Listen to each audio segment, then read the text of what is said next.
बड़े बड़े आलू की छोटी छोटी पूड़ियाँ। सारा सामान पैक कर लिया ना तुमने स्वाति? हाँ हाँ, सब पैक कर लिया है। आप बस ये सूटकेस संभाल कर रख दो गाड़ी में। ये है मेहता परिवार जो अपनी कार में बैठकर मसूरी के लिए निकल पड़े हैं, जिसमें पति अंकित मेहता, पत्नी स्वाति मेहता और उनके 2 बच्चे 15 साल का वीर और 14 साल की बेटी शालू थी।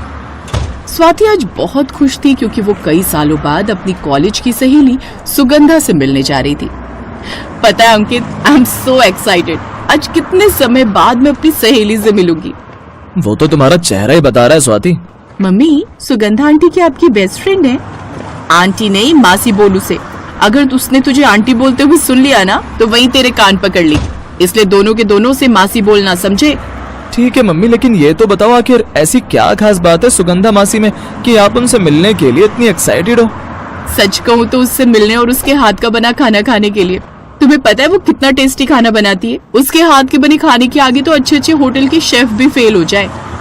सच में सुगंधा मासी इतना अच्छा खाना बनाती है? हाँ, और खासकर उसके हाथ के बने आलू पूड़ी। आहा, एक बार उसके हाथ की बनी पूड़ियों और आलू की सब्जी तुमने खा ली ना तो उसका स्वाद तो तुम लोग कभी नहीं भूल पाओगे। और जितना अच्छा वो खाना बनाती है उतना ही अच्छा उसका दिल भी है। तुम्हें पता है कॉलेज के दिनों में वो कैसी थी?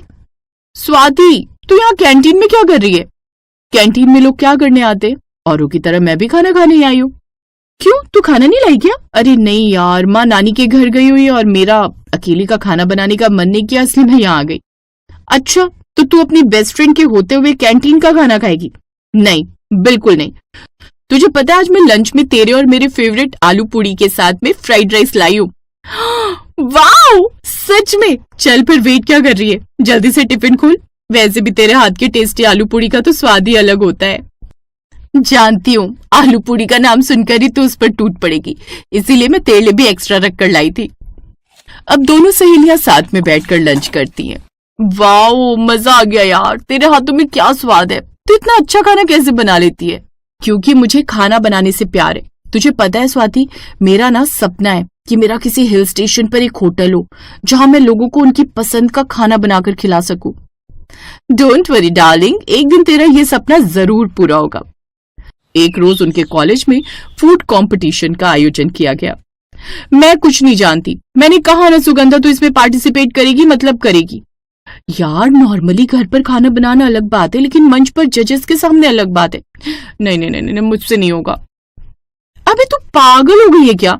ऐसे तू होटल खोलने की बात कर रही है और ऐसे तू मंच पर भी खाना बनाने से घबरा रही है।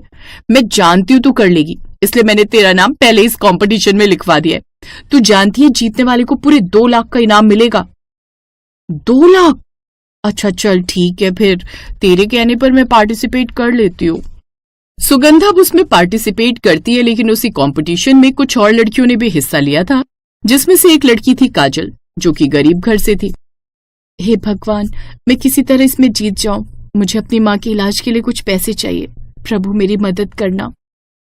प्रतियोगिता से पहले भगवान से प्रार्थना करते हुए सुगंधा उसे सुन लेती है और इसलिए वो जानबूझकर अपने बनाए हुए आलू पूड़ी में नमक तेज कर देती है, क्योंकि वो जानती थी कि उसके बाद इतने लोगों में कोई अच्छा खाना बना पाएगी तो वो केवल काजल ही होगी, और ये प्रतियोगिता काजल जीत जाती है। ये देखकर सुगंधा भी उसके लिए बड़ी खुश होती है। मैं जानती हूँ ये तूने जानबूझकर किया है ना? यस मेरी जान, क्योंकि मुझसे ज्यादा जरूरत पैसों की उसे है। सच में बड़ा अच्छा दिल है तेरा। फिर कुछ समय बाद कॉलेज पूरा होते ही दोनों सहेलियों की शादी हो जाती है, और कुछ समय पहले सुगंधा ने मसूरी की ऊंची पहाड़ी पर ही खुद का होटल खोल लिया था, और सुगंधा का फोन आते ही वो सब वहां जा रहे थे। सच में मम्मी, मासी का दिल तो बड़ा ही अच्छा है। हाँ, वो सच में बहुत अच्छी है। और कुछ घंटों की दूरी के बाद वो मसूरी पहुंच जाते हैं। सुगंधा उनका बेसब्री से इंतजार कर रही थी। स्वाति स्वाति स्वाति, कितने दिनों बाद तुझे देख रही हूँ। हाँ यार सुगंधा, लेकिन तू तो अभी भी वैसी की वैसी है।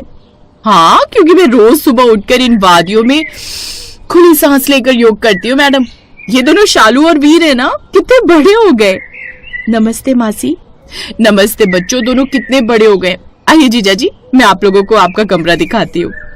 अब वो उन सबको उनका कमरा दिखाती है, जिसके बाद रात के खाने में उन सब के लिए अपने हाथों से दम आलू, गोभी आलू और नान बनाती है। वो सब खाना खाने बैठते हैं कि तभी तेज बारिश शुरू हो जाती है।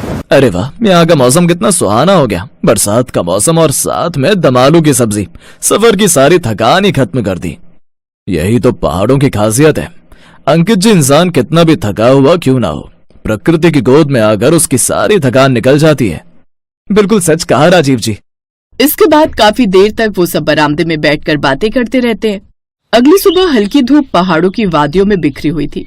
ठंडी हवा के झोंके चेहरा सहला रहे थे और स्वाति अपनी सहेली सुगंधा के साथ मिलकर अपनी पुरानी यादें ताजा कर रही थी।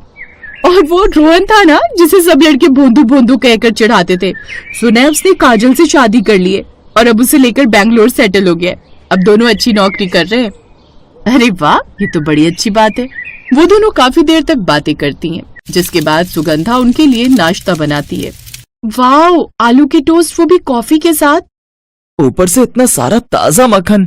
हाँ बच्चों, ये मैंने खुद निकाला है। मैं जानती हूँ तुम्हें ये जरूर पसंद आएगा। उन सबको सुगंधा के हाथ का खाना बड़ा पसंद आता है। फिर रात को कमरे में, मम्मी, ये सुगंधा मौसी हमें तरह तरह की चीजें तो बनाकर खिला रही हैं, लेकिन जिस चीज की आप सबसे ज्यादा तारीफ कर रहे थे, उनकी आलू पूड़ी की अभी तक वो क्यों नहीं बनाकर खिलाई? वही बात तो मेरी समझ में भी नहीं आ रही। आखिर उसने अभी तक आलू पूड़ी क्यों नहीं बनाई? हो सकता है भूल गई हो, कोई बात नहीं, मैं कल उसे बोल दूंगी।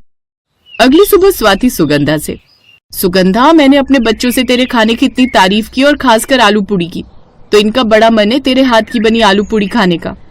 अरे तो ये बात तूने मुझे पहले क्यों नहीं बताई? मैं आज ही बना देती हूँ। ऐसा कहकर सुगंधा रसोई में चली गई और आलू पूड़ी बनाने की तैयारी करने लगी। और थोड़ी देर में उसने आलू पूड़ी बनाकर जब उनके सामने परोसी तो वो हैरान रह गए। अरे हैरान क्यों नहीं होंगे भाई, आखिरकार आलू बड़े बड़े थे, जबकि पूड़ी गोल गोल लेकिन छोटी छोटी, जिसे एक ही बार में निगल लिया जाए। हैं, ये क्या है? चुप कर शालू, और जो बना है ना चुप करके खा ले। अब वो सब साथ में बैठकर खाना खाते हैं, लेकिन इतनी छोटी छोटी पूड़ी वो कितनी भी खा ले, उनका पेट ही नहीं ठीक से भर पाता और शर्म के मारे वो और मांग नहीं पाते, जिस कारण उनका पेट आधा खाली रह जाता है। स्वाति को भी ये बात बड़ी अजीब लगी। उसे समझ नहीं आ रहा था कि सुगंधा ने ऐसा क्यों किया।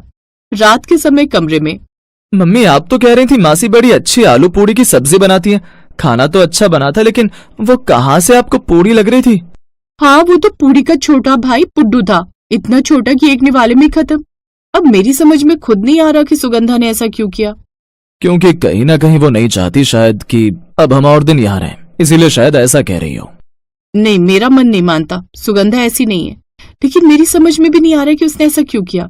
आज से पहले तो कभी उसने ऐसे आलू पूड़ी नहीं बनाई। सुगंधा की मैंने कितनी तारीफ की थी, खासकर उसकी बनाई हुई आलू पूड़ी की, लेकिन आज तो उसने मेरी इंसल्ट करवा दी। उस रात स्वाति यही सोचती रहती है, लेकिन फिर अगले दिन उससे रहा नहीं जाता और वो सुगंधा से पूछ ही लेती है, तुमने ऐसा क्यों किया सुगंधा? अरे पर मैंने क्या किया? तुमने कल क्या मजाक किया? इतने बड़े बड़े आलू की सब्जी और पूड़ी इतनी छोटी छोटी। हाँ मासी, हमें तो लगता है कि आप चाहती हैं कि हम यहाँ से चले जाएं। अरे भाई, ऐसा कुछ नहीं है। दरअसल बात यह है कि हमारे यहाँ पर आलू की खेती सबसे ज्यादा होती है, वो भी बड़े आलू की। इसलिए आलू की तो यहाँ भरमार है, लेकिन यहाँ गेहूं या आटा नहीं है। उसके लिए हमें ये पहाड़ी उतरकर नीचे जाकर वहां से गेहूं की बोरी लानी पड़ती है और उसे पीसना पड़ता है। इसलिए जिस चीज की उपलब्धता यहाँ ज्यादा है उसका इस्तेमाल हम ज्यादा करते हैं, जैसे इन आलू का। लेकिन आटा कम है, इसलिए उसकी बचत करते हुए हम पूड़ी का साइज छोटा रखते हैं। और अब मुझे इतनी सी पूड़ी बनाने की आदत हो गई है, सच कहूं तो। अब उन्हें समझ आता है कि इस पहाड़ पर रहना जितना खूबसूरत होता है, उतना ही मुश्किल होता है वहां की कठिनाइयों को झेलना। इसलिए अब उनके मन में जो भी गलतफहमी थी वो अब दूर हो जाती है।